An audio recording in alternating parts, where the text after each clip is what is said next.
Hello, BookTube, and welcome back to this weird read-through of J.R.R. Tolkien's Lord of the Rings, long delayed. Here, I was going through this book. We started, David Wiley and Tony from An Erudite Adventure, and I started with The Two Towers, and we're just doing it block by block, just doing this reread in a kind of an interesting way because we didn't start at the beginning. We didn't start with the Fellowship of the Ring. And I, of course, intensified that to one chapter per video. And I made a video about the final chapter of The Lord of the Rings, The Grey Havens. And I have no idea what became of that video. I really don't. I checked, and it's not on my channel. It's also not on my YouTube channel, but not public. It doesn't appear to be on my computer. I don't actually know what happened to it. And I was realizing that, oh, well, that's gone. You have nowhere to find it, so you'd better do it again.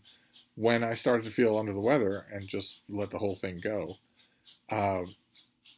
But not only do I not want another perpetually unfinished project on this channel, but also that reading guy mentioned that if I don't do this, if I don't finish what I started with Lord of the Rings, I could be canceled. And I don't want that, do I? So I am going to do this. I'll just make this video again. It won't take long. It's just the final chapter of The Lord of the Rings. Not the end of The Lord of the Rings. The Lord of the Rings has 100 more pages to go. But the final chapter is what we've already seen in these chapter-by-chapter read-throughs of Lord of the Rings. The Return of the King has two climactic moments at the end, and then lots of falling action. I myself think that the cleanliness of that falling action is muddied just a little by the chapter called The Scouring of the Shire, which is suddenly a whole nother story with its own rising action, its own climax, its own falling action in a way that I don't particularly like. And I was kind of hoping that I would like it more this time around, because a lot of the Hobbit only chapters I have been liking more this time around. But it didn't happen. But now we come to the very end. The whole of the story is over. Frodo and Sam succeeded in destroying the One Ring. And all the guardians, all of the great, the wise, the powerful, the elf lords, the wizard Gandalf, all of those people were bound up with that ring in one way or another. And in this chapter, they decide that absent that ring and their connection with it, they have no reason to stick around in Middle-earth. They're all going to leave. They're all going to board a ship at the Havens and sail to the west. Which is not... I don't think Tolkien means it as a euphemism for dying. I think that there's a place to the west that you can go, the Undying Lands. And if you're an undying creature, like a Maya or an elf, then you'll just live there in bliss forever and ever. No more of the stress and strain of Middle-earth. But it's pretty clear from what Tolkien writes that if you're not an undying creature, you won't live forever there. The place does not bestow immortality. So, for instance, Frodo is going to the Undying Lands, and he will die there. Bilbo is going to the Undying Lands, and they will die there. They're not going there in order to live forever. They're going there in order to leave Middle-earth, because they were ring bearers, and the strain is too much for them. And we see the final procession of those powerful elf lords as they make their way west through the outskirts of the Shire on their way to the Grey Havens. It's rather a neat little parentheses here, because when we start off The Hobbit in the Fellowship of the Ring, which we didn't read for this read-along, one of the aspects of Sam Gamgee that we get to know is that he has a deep desire to see elves, to see magic, to see wonder. He ends up seeing more of it than almost anyone else. But we finish up here with elves walking through the woods, and with him seeing them, and he's as stunned. Everyone else is as stunned as he is, because it's figures who haven't been seen together in the narrative, and who haven't been seen outside their own kingdoms in a long, long time. We get a phrase here Frodo and Sam halted and sat silent in the soft shadows until they saw a shimmer as the travelers came towards them. There was Gildor and many fair elven folk, and there, to Sam's wonder, rode Elrond and Galadriel. Elrond wore a mantle of grey and had a star upon his forehead, and a silver harp was in his hand, and upon his finger was a ring of gold with a great blue stone, Vilya, mightiest of the three. But Galadriel sat upon a white palfrey, and was robed all in glimmering white, like clouds above the moon, for she herself seemed to shine with a soft light. On her finger was Nenya, the ring wrought of mithril, that bore a single white stone flickering like frosty star. Riding slowly behind on a small grey pony, and seeming to nod in his sleep, was Bilbo himself. And they meet these characters, and Frodo reveals to Sam that he's going with them, that he's taking ship across the sea. He's not returning to Hobbiton. He's not returning to the Shire. He's been too badly hurt by his time with the ring. But that Sam should reconcile himself to that. Frodo says the very wonderful line, "You cannot always be torn in two." You should go back and live a life with your wife and your children and your future in front of you. I won't be able to enjoy it with you, but you should definitely do it.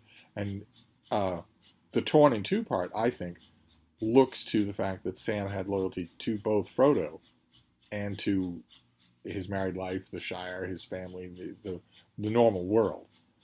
And Frodo is, I think, in that line, sort of absolving him of that split loyalty. And we, as these magic folk continue to walk around, we get a continuation of something that we saw in an earlier chapter. In an earlier chapter, we were told that when Elrond and Galadriel and Gandalf are sitting there talking, reminiscing on the ages that they've seen, or talking about plans for the future or whatnot, that if a traveler, a passerby, had walked by, he would have thought that he was seeing carved stone statues in the moonlight. Would scarcely have known that they were living people at all. And that note has always struck me as a little odd, a little interesting, that Tolkien is very intentionally taking steps to make all of this seem mythological. All the stuff that we live through, all these people that we know have flesh and blood concerns, grumpy moods, hopes and pessimisms. Tolkien is gradually trying to push them gently into the realm of mythology. And he does it again in this chapter, where we're told, though they rode through the midst of the Shire all the evening and all the night, none saw them pass, save the wild creatures, or here and there some wanderer in the dark who saw a swift shimmer under the trees, or a light and shadow flowing through the grass as the moon went westward.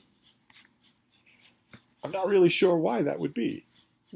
I mean, I understand that from a writer's point of view, what Tolkien is trying to do, the mood that he's trying to evoke. But why would a wanderer not be able to see Elrond sitting on a horse? Unless all of it is sort of fading now into a gauzy mythological past or whatnot. And Tolkien takes that narrative right up to, that mythologizing narrative, right up to the last moment that he can take it to. The last thing we know that we are narrated that Frodo sees. As he is on board a ship and they've been sailing for days, we don't get anything about what life on that ship is like. We don't get anything about how badly Tolkien fans would want to sit and listen to conversations between Bilbo and Frodo. To conversations between Bilbo, Frodo, and Gandalf. They're all on the same ship. Who knows what they're talking about that whole time, but we don't get it. Instead, we get Frodo's farewell to the world of Middle-earth, to the world of normal life. And the ship went out into the high sea and passed on into the west, until at last on the night of rain, Frodo smelled a sweet fragrance on the air and heard the sound of singing that came over the water. And then it seemed to him that as in his dream in the house of Bombadil, the grey rain curtain turned all to silver glass and was rolled back, and he beheld white shores beyond them and a far green country under a swift sunrise. And then the narrative immediately changes back to Sam and Merry and Pippin, who are there. They've gone to say goodbye to the ship. Now they've got to make their way back home. They're never going to see Frodo again. Gandalf is gone. This is all that's left. there's a great king on the throne in Gondor, but their world now has to be all that's left when they go back home. And Sam eventually does get back to his hearth and his warm lights and his meal and his wife and his child. And we get the ending of the book. At last they rode over the downs and took the east road, and then Merry and Pippin rode on to Buckland, and already they were singing again as they went. But Sam turned to Bywater, and so came back up the hill as the day was ending once more. And he went on, and there was a yellow light, and the fire within, and the evening meal was ready, and he was expected. And Rose drew him in, and set him on his chair, and put little Eleanor upon his lap. He drew a deep breath. "Well, I'm back," he said. And Tolkien stresses the wonder of that moment. Oh, oh, Frida Yoga. Oh. Tolkien stresses the wonder of that moment with that the cadence of all those sentences starting with "and," repeated over and over again. "Well, I'm back" is just about the best down-tempo final line of an epic that I have ever read. And that brings us to the end of Lord of the Rings. For the second time, no idea why that first video went missing. It brings us to the end of the Lord of the Rings, but not the end of this book. The book has a lot more space in it. It has the famous appendices. There's a large amount of information in the appendices to this book. And I have said, all the videos that I've been making about the Two Towers and Return of the King, that I would make videos about the appendices.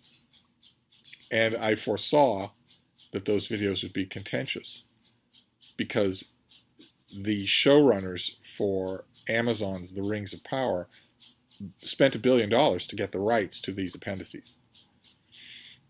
Allegedly, according to them, in order to make the basis of their show, The Rings of Power. The Rings of Power was not in any way connected with the appendices of Lord of the Rings.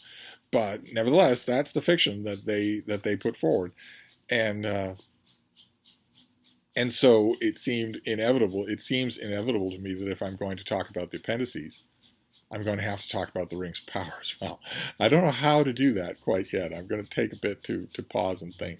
But I have to get through the appendices if I'm going to wrap around and talk chapter by chapter about the Fellowship of the Ring. I think that I probably have to do that. I'm pretty sure that's the order that has to take. So I will cogitate on that and get back to it. Maybe one video on all of the appendices, the interesting things that are in them and what they do and don't do. And then one video finally on the Rings of Power, just to get that bile out of my system. Maybe I'll do that. But anyway, there you go. So that I'm not canceled. That is the final chapter in Lord of the Rings. So I'm gonna wrap this up for now, but I'll be back. Thank you, BookTube.